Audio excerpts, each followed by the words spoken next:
Bonjour, c'est Manu et tu as deviné, on est jeudi. Le jeudi, c'est la rubrique beauté, mais aujourd'hui on est le 8 mars. Donc à l'occasion de la journée internationale des droits des femmes, je voulais te proposer une vidéo un peu spéciale avec une invitée un peu spéciale. Lundi 12 février, on a eu le plaisir de recevoir à la rédaction la secrétaire d'État en charge de l'égalité entre les femmes et les hommes, Marlène Schiappa. Elle est venue répondre aux questions de Clément sur son parcours et ses idées et elles ont discuté ensemble de sujets chers à Mademoiselle, comme le harcèlement de rue, la culture du viol ou encore la laïcité. Tu peux retrouver cette interview en intégralité juste ici. Mais il y a un sujet dont Clémence et Marlène Schiappa n'ont pas parlé ensemble, pourtant il a été largement commenté. Depuis qu'elle a pris ses fonctions au gouvernement, Marlène Schiappa a dû essuyer énormément de commentaires sur ses cheveux.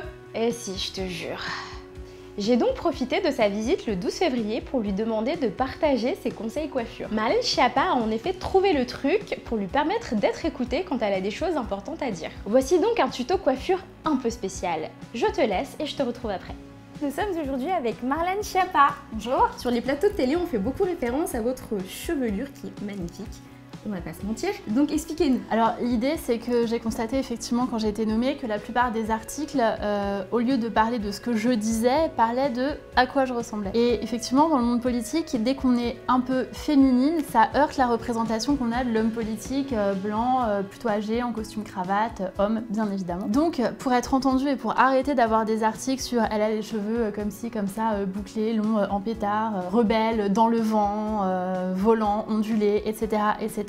Je me suis dit d'accord, maintenant je vais m'attacher les cheveux, comme ça ils arrêteront de parler de mes cheveux et on va peut-être pouvoir parler du fond. D'accord, alors est-ce que vous pouvez nous montrer votre coiffure politique? La coiffure politique. Je peux garder les cheveux détachés quand je sais que je vais parler à des gens qui sont en mesure de faire la part des choses, qui ne sont pas sexistes ou qui ne s'arrêtent pas aux apparences, mais ces gens-là ne sont pas si nombreux que ça. Donc l'idée pour moi c'est de faire un chignon. Donc d'abord je lisse les cheveux comme ça devant. C'est une très bonne coiffeuse très sympathique qui m'a appris à le faire. Donc l'idée c'est de faire une queue de cheval un peu serrée basse. Ensuite on lisse les cheveux devant parce que donc j'ai les cheveux qui frisent. On met ce petit je sais pas comment ça s'appelle, qui permet de donner une structure de chignon. On met les cheveux dedans. Et là vous avez deux possibilités. Possibilité simple et rapide, vous enroulez les cheveux autour mèche par mèche. D'accord.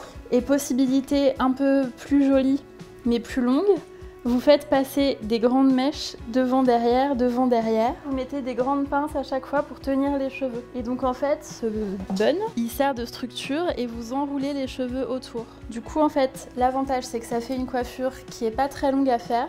Souvent quand on est pressé, voilà, ça prend 5 minutes. Qui fait une coiffure nette, où vous êtes sûr d'avoir l'air très bien coiffé. Voilà. Ça donne un air sérieux. Alors c'est pas forcément la coiffure la plus jolie, la plus esthétique, mais au moins c'est la coiffure qui me garantit que quand je parle du projet de loi sur lequel nous sommes en train de travailler, on va parler du projet de loi sur lequel nous sommes en train de travailler, et pas est-ce que j'avais l'arrêt à gauche, à droite, au milieu, etc.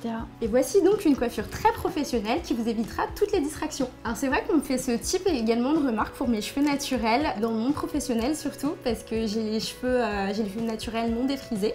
Et est-ce que vous avez déjà eu ce type de remarques? Ouais, je suis pas du tout étonnée parce que moi quand j'ai été nommée, les gens savaient pas quelles étaient mes origines. Souvent on voyait qu'ils tapaient sur internet pour savoir si j'étais marocaine, algérienne, etc. Donc il y a un peu de racisme derrière. Vous avez par exemple des cheveux qui correspondent pas aux cheveux lisses qu'ils sont habitués à voir. Et du coup ça les heurte et du coup pour eux ça fait sauvage, pas coiffé, etc. C'est pas qu'on n'est pas coiffé, c'est juste que c'est la nature de nos cheveux réciproquement qui sont de telle ou telle sorte. Marlène Schiappa, je vous remercie en tout cas d'être venue. Je vous remercie de votre entretien avec Clémence et je vous remercie de cette vidéo qui fera très plaisir à nos abonnés et qui m'a fait très plaisir. Merci à vous. Et oui, tu l'auras compris, avoir les cheveux détachés est ce qui peut arriver de plus grave à une femme en milieu professionnel.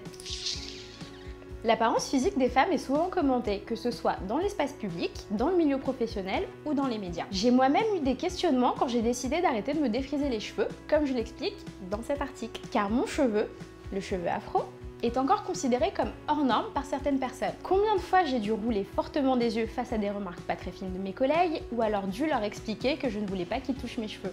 Alors, je propose un truc comme ça en passant, et si on arrêtait juste de juger les gens d'après leur apparence physique ou d'après des stéréotypes?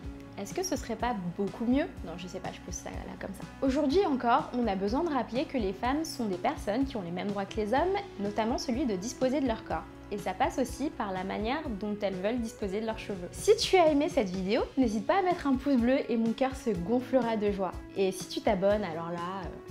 Et comme disait Colette, la femme est capable de tous les exercices de l'homme, sauf de faire pipi debout contre un mur. Et encore, vous n'êtes pas prêts.